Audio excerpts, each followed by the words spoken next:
I know we talk a lot about the danger of Christian nationalism on this channel. I even make it a point to travel to events hosted by Christian nationalists, such as America Fest, put on by Turning Point USA. You can see my in-depth review here or listen to episode number 204 on our podcast for the full review. But this past weekend, I went to a different type of event, although it was both political and very Christian. I went to the Test of Faith, a summit to defend democracy hosted by the Center on Faith and Justice at Georgetown University, and I gotta be honest, it was really awesome. It was awesome because I heard from so many Christian leaders who shared the same concerns we do. They also find Christian nationalism deeply troubling, and they are doing something about it. These are pastors, priests, sociologists, historians, and organizers who want to see a better world where all of our neighbors are flourishing because they take the teachings of Jesus seriously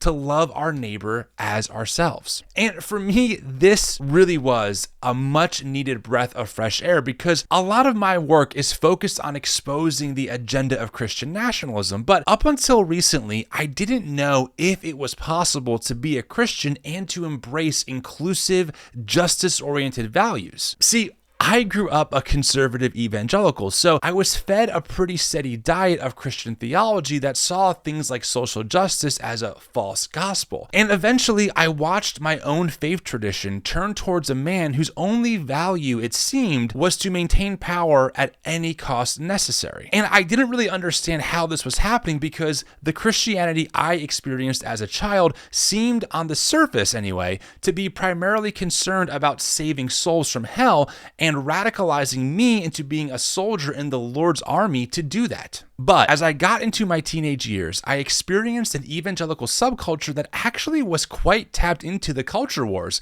and fed me a steady diet of what the biblical worldview was on topics like abortion, LGBTQ plus rights, economics, immigration, guns and taxes, etc. And it turns out that the Christian answer to these topics just so happened to be the same answers that the Republican Party in America had to offer. And it was my job to fight against those evil liberals who were secret Marxists, which of course was code for being ruled by the devil. I was taught that liberals hated God, hated my faith, and wanted to make sure that my rights were taken away, and this was reinforced through the talk radio I listened to for most of my life. But eventually I deconstructed the faith I was given, and I left all of that behind. But even 5 years later, much of what I was indoctrinated into as a kid still has some residue in my mind. I honestly do have a visceral reaction when I hear terms like sin, biblical, Christian worldview, etc. But after my time at the Summit on Defending Democracy, I gotta say, it was surprisingly refreshing to hear language that was very similar to what I had heard in my conservative evangelical bubble, but this time with very different meaning. This summit was based on a statement of Christian faith in democracy crafted by a few dozen Christian leaders. Full transparency, I was on one of the calls to listen in and give my thoughts. Of course, being on a call with some of the top Christian leaders across the nation, I kept my mouth shut and listened,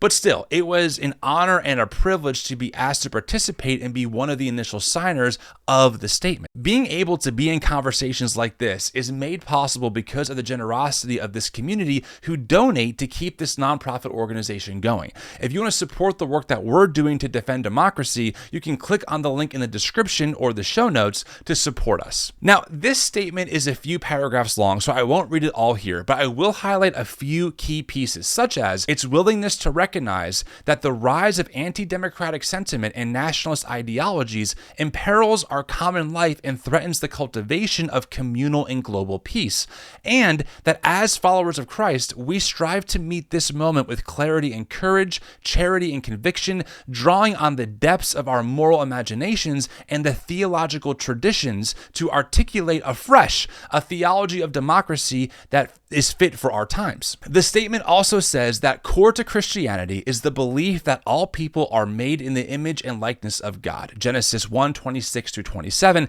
and that our loving God is incarnate in the humanity of Jesus Christ. God's love, therefore, embraces all of humanity and calls us to respect every person. Democratic governance is an outgrowth of our divinely endowed dignity and corresponding obligation to protect the rights, freedom, and equality of all.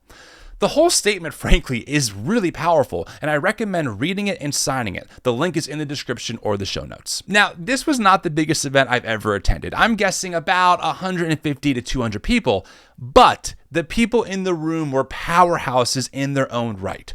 I fanboyed hard, meeting folks like Samuel Perry, Kristen Dumais, Matthew Taylor, Jamar Tisby, Jim Wallace, and Diana Butler-Bass. By the way, all of them have been on the podcast before. But more than being a fanboy, I was in awe at the amount of wisdom in the room. See, contrary to what I was taught by conservative evangelicals, that progressive Christians don't take the Bible seriously, I have found that these folks take the Bible the most seriously. They not only are thinking deeply about how we push the Christian faith forward, they are also experts in their fields, historians, sociologists, theologians, organizers, etc. Maybe another way to say this is that I sat in conversations with people who actually believed what Jesus said, and they were applying their expertise to give us a vision for a better path forward in our faith. When Jesus commands us to liberate the oppressed, to take care of the sick, to take care of the immigrant, to love all of our neighbors, these folks say, yes. And as people who have given our allegiance to Christ alone, we see an urgent need to protect democracy and to offer a better vision for the common good, as opposed to what Christian nationalism offers. These Christians are concerned about the planet,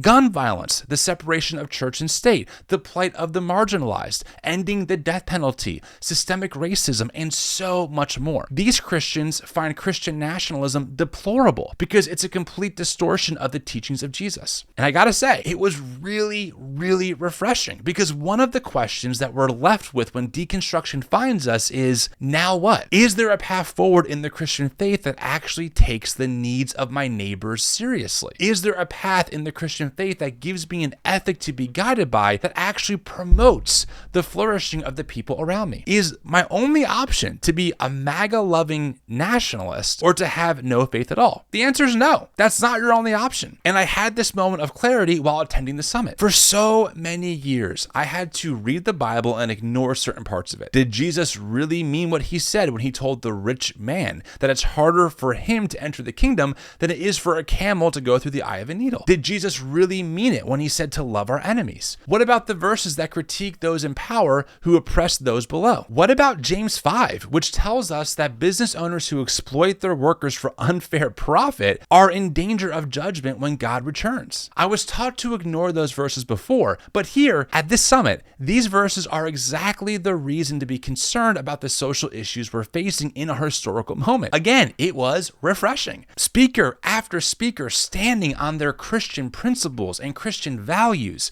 insisting that we must protect democracy and that as Christ followers, we have a moral and ethical obligation to stand up and be a prophetic voice, critiquing power and offering a more beautiful path forward. It was great. I loved it. I couldn't get enough of what was being said from the stage. If you subscribe to this channel, which by the way, you should definitely do if you haven't yet, or if you listen to our podcast, you know how much we talk about the threat of Christian nationalism. As a former conservative evangelical, I believe that people like me have a duty to expose the virus that is replicating inside of white evangelical spaces. The more we educate people, the more it will be resisted. At least that's my theory. But sometimes I do ask myself, what is the Christian alternative? Is there one? Is there any other option? And this summit reminded me that yes, there is. And not only is there a Christian alternative, it's been there since evangelicalism got in bed with white supremacy. It's been there all along. The Black church in America was birthed out of antebellum slavery and has been offering a righteous, Jesus-filled critique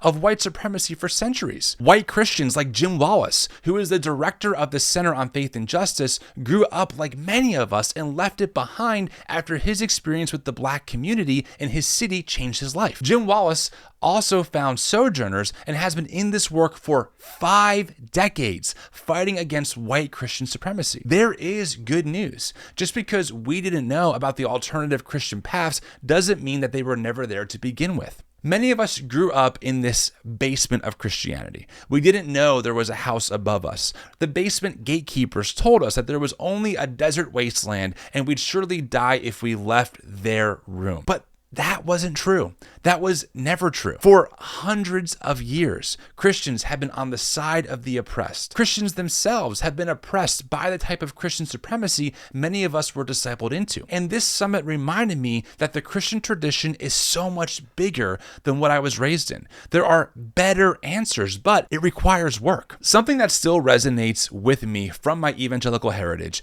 is that being a Christ follower is a call to live a radical life. I agree with this more than ever. The way of Jesus, in a very real way, is narrow. It bars us from dehumanizing our opponents. It demands that we speak truth to power, even if it comes at great costs. The way of Jesus is not easy, but there's something about it I just can't shake. There is something that compels me to give my ultimate allegiance not to a politician or a celebrity or a charismatic personality, but to an ancient Jewish man who said, "Father, forgive them, for they know not what they do," as he was crucified by the empire that he was under. I can't tell you why, but something draws me to him. I couldn't help but compare this summit on democracy to the Christian nationalist events I've attended and how they paint two very different ways of being Christian. On one hand, at the Summit to Defend Democracy, I heard over and over from people on the stage that the call of the Christian is to humanize our neighbor, even the ones who oppose us, and to never dehumanize our enemies. I heard a lot of scripture quoted to emphasize the importance of taking care of the marginalized and to welcome the immigrant. There was talk about sin and how it lives in all of us. We need to maintain humility and to seek justice in community to keep each other in check. This summit was focused on giving power and privilege away